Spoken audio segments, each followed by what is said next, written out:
And to you parents out there, I want you to imagine your child in the darkest of valleys right now. What would you do to save them?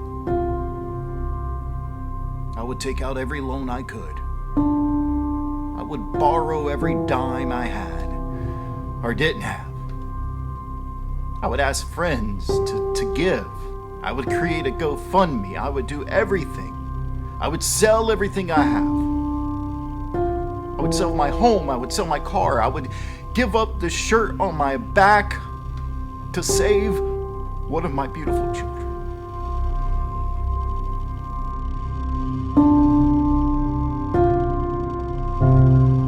I am 30 years old, and at 27, I became a widow. That whole future that we had was stripped away. And no one can prepare you for that. And no one can prepare you for the darkness that comes. And everyone's already so worried about you that you're scared to tell them how bad it truly is.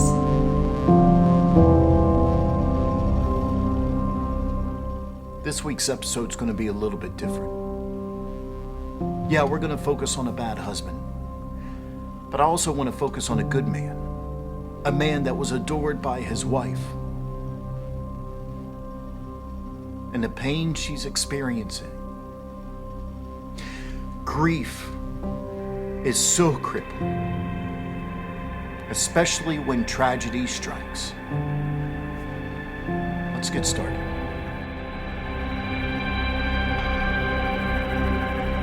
The following episode contains subject matter that may not be suitable for all audiences.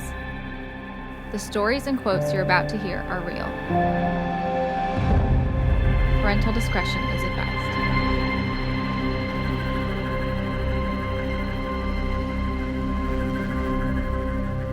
So if you listened to the last episode, you know I'm going to start my podcast from a quote from a father, from a husband, from a man in someone's life. A quote that can be devastating no matter the subject. And the reason why I do this, I want men to understand that their words matter, especially to women and especially to the women in their lives. But before we get started, I want this to serve as a warning to a lot of you. The subject matter of today is going to be very difficult to listen to. It's going to be very hard for some of you, and this may trigger you. But if you can get through it, as you'll hear later on in the podcast, talking about this is critical. Being honest with each other is critical. So I want you to pretend that it's you and I right now in a conversation. And our subject matter is about suicide. And I know how dark it is.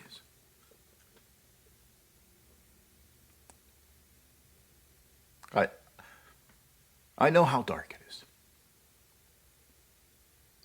Unfortunately, me as a person has suffered with family members who have unfortunately done this. My best friend did it. And I'd be lying to you if I said I didn't have the thoughts myself. So let's have a conversation about it. Let's talk about it. So this week's quote comes from a teenager, so I'm going to keep her anonymous. I'm not even going to mention a first name. You can imagine whatever name you want, but I'm not going to say anything. And this comes from her father. After she was being brought home from the emergency room after a failed suicide attempt.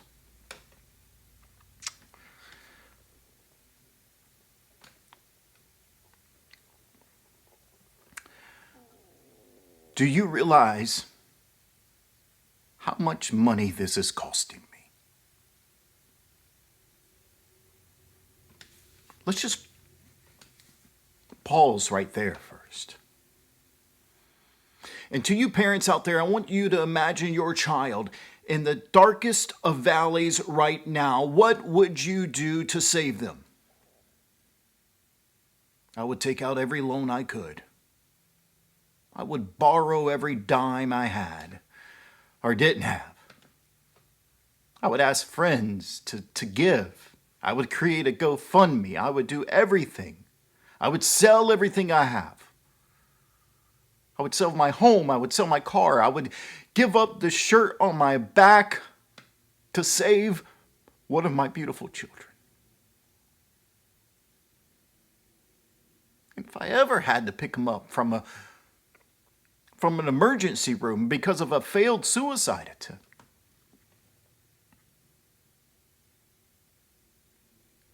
I would blame myself.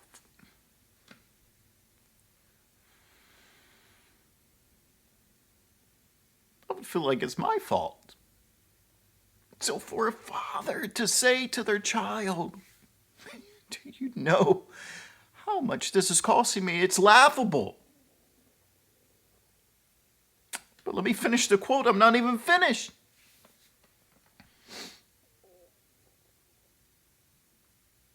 Next time you try, do it right.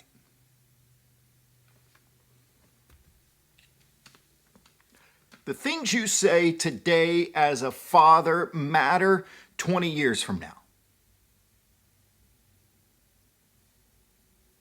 You never know what your child is going to go through in the future. You could raise them perfectly. They could be living a beautiful life.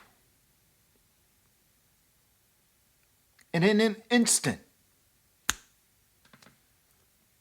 everything is gone. Their life is turned upside down with one phone call. And that leads me into our story today. That leads me into what you're about to hear. Because it doesn't matter how well things are going, everything can change instantaneously. Literally within seconds.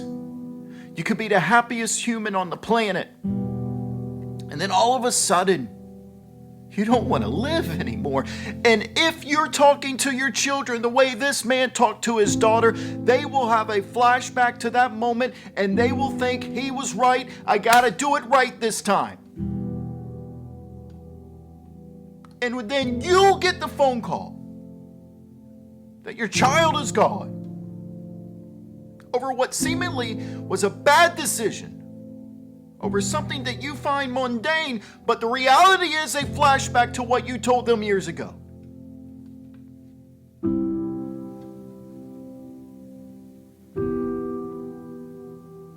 Life changes. And it changes quickly. And the people we should be able to come to when life changes, it's our family. Our father, our mother, our kids.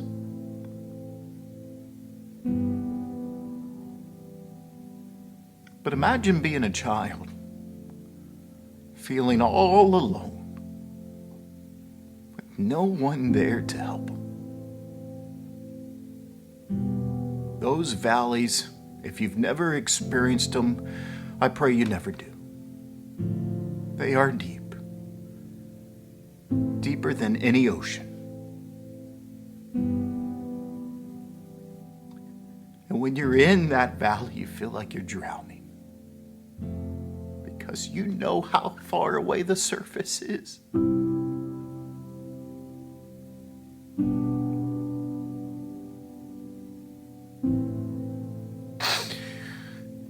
You know how far away it is.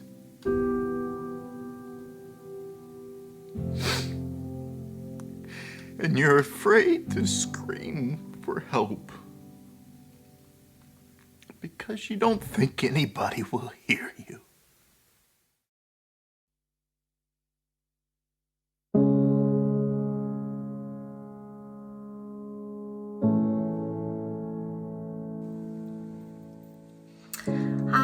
My name is Kathleen Norwood, and I am 30 years old, and at 27, I became a widow.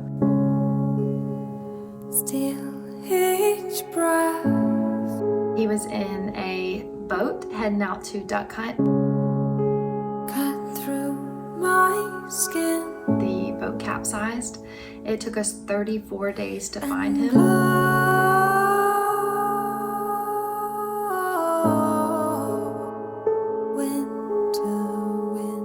Grief is something that can be absolutely crippling. You're literally paralyzed from the pain inside of your heart. And what's awful about that is you can't think past that very moment. You can't think about tomorrow. You can't think about next week. You can't think about years from now. And then you start to wonder, what's the point of living anymore? Because you know right there in that moment, you're going to suffer years of loneliness, sadness, hurt, pain, you name it. And you think, I don't want to do that anymore. And yes, some of those thoughts are irrational. I get it.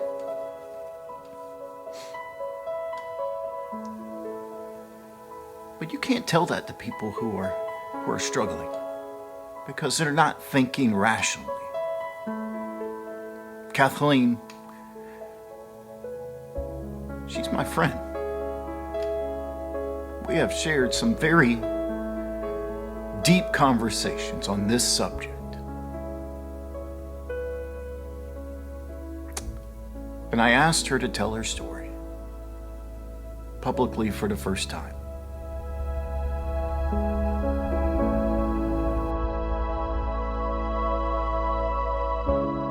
I just didn't have a reason to live. Tyler was like he was my whole world. And I thought our lives were just getting started.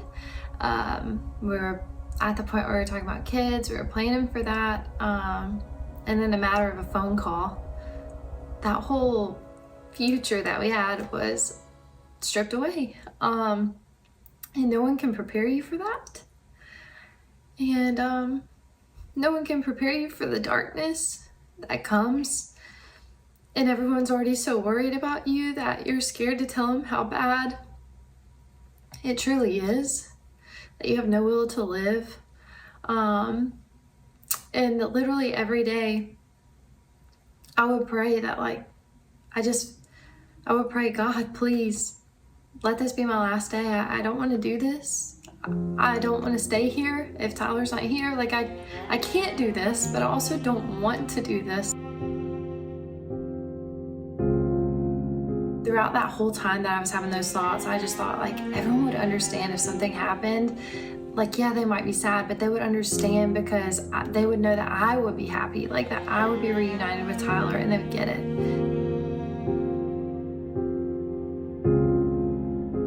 This is the first time I ever felt like God had talked to me. But I had this dream that I was with my best friend, and we were walking into this house, and I could just feel death. I can't explain it, but I could just feel death all around me. And we walked into this home, and it was everyone in this house was dead. They had committed suicide. And my best friend that was with me, one of her best friends was in the house and had committed suicide. And in that moment, I saw how that affected my best friend. And in that moment, I feel like God really pulled the wool back from my eyes and allowed me to see how the people that I love the most would be hurt by that. Kathleen's aha moment was a dream. It told her that she wanted to live, that this life was worth fighting for. And you may be waiting for your aha moment. And it can come in any form, but I promise you it will come. But until then, you keep fighting. Don't let the devil win.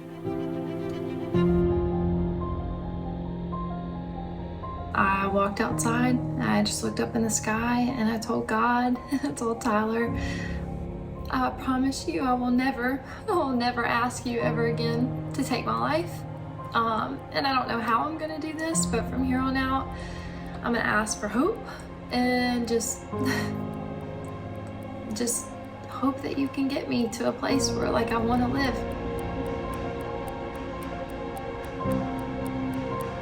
It does get better. And I thank God that like I didn't take my life. I'm so thankful that nothing happened to me. And I couldn't see that then because I could not imagine past the next minute or the next hour. Definitely not the future. And I'm so thankful now that I didn't. My life is so beautiful in ways that I could have never imagined. But it takes work. It doesn't just happen. It takes a lot of honest conversations with yourself. And I too feel like you have to hit it from all angles. That is the only way to combat grief. And it does take time. And I think that sucks sometimes because we live in a society that's just quick fix this and quick fix that. And grief cannot be fixed like that. I mean, you have to work through it. I had to stop drinking. I realized that was impacting my sleep, and we need sleep to heal. We need sleep for our brains to process things that our subconscious is working through. I went to counseling. I really encourage counseling. I still go, and I have told her things that I could never talk to my friends or my family about for fear of judgment, or because of things I was working through with them as well. But I go to counseling, I work out. You don't have to lift weights, just move your body, walk around your block. I go to church. That has been huge for me, and just like having hope of heaven and the future and knowing that God has more than being a widow. He has so much more for my life than just the label of widow. And then also, I just can't encourage you enough to get in with good people and community. I think that one of the biggest things I've learned is that if I want people to support me, I have to have honest conversations. I have to correct them sometimes when they say something that I'm like, that didn't sit well with me. I mean, that's really hard for me because I'm an Enneagram 9 peacemaker. But having honest conversations with your friends of where you're at, of knowing like, okay, if you see me not post on social media for a couple of days, like I'm having a really bad grief day, or this holiday's coming up. Just having community though, having people in your corner that you know that you're not forgotten about. And you just have to battle it from all sides. But I'm here to tell you, I'll always battle grief. I'll always miss and love Tyler. I'll think about the life that we should have had, that I feel like got ripped away from me. And yeah, I feel like it wasn't fair, but my mindset on it is so much different now. And I could have, if I could just tell Kathleen back then that like, it'll be okay. It'll be okay. I don't know how you'll get through it, but you will get through it. And that's what I want to tell you today, is that no matter how dark it is, it doesn't matter if you can't see to the next minute, you can do this. One step, one moment, 1 minute at a time. And those things are going to build up until you're in a better place, and to where you're surviving and where you're living and where you're going to like realize it and be like, whoa, I'm here. I'm in this place I never thought I could be in. But you got to do the work. You got to get community, get in the Word, have friends, work out, move your body, and get counseling. And you know, sometimes there's a point where you can do all those things and chemically your brain is still not in a good place. And at that point, you might need to take medicine for a little bit, and that is okay too. I don't know why we stigmatize that. Do what you've got to do to get through this. But you can, and you will make it through this. I promise you, you can do it.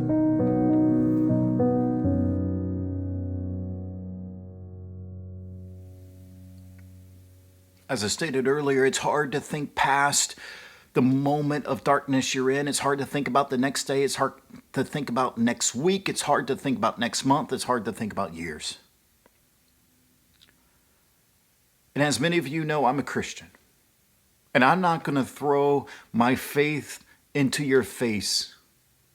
But I am going to have undertones, and I am going to encourage you through verses and things of that nature. And so I want you to listen to this. And I don't care if you're not a believer or not, just listen. Isaiah 41:10 says this, "Fear not, for I am with you." Listen to this. Be not dismayed. Be not dismayed. For I am your God. I will strengthen you. I will help you.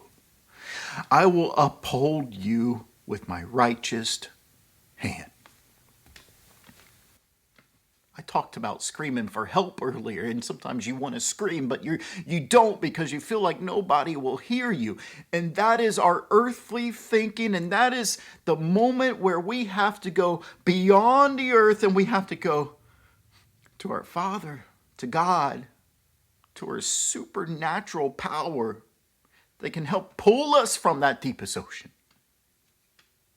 I know it doesn't feel like he is there right now. Trust me. I've been there. You're alone. And you're wondering, when is he going to answer you? You're wondering, when is he going to just snatch you out of this depth? But like Kathleen said, you got to work. And work and work and work and work. And while you're working, you have faith in God that he is going to give you the power, the strength to work. Could he snap his fingers and instantly it's all over for you? Absolutely. But when I exercise and it's hard and I finish the most difficult exercise routine I've ever had, the feeling I have at the end is a supernatural high. And the feeling you'll have when you dig yourself out of that depth, when you climb out of the valley that you're in, when you swim to the surface of the deepest ocean you've been in, the feeling, the lessons you learn, it's the best thing you'll ever have. In every step of the way, God is with you. Don't believe in this lie of where is he? That is the devil convincing you he has abandoned you, and I promise you are not alone. Keep working. Keep fighting. And know that he will uphold you during this time.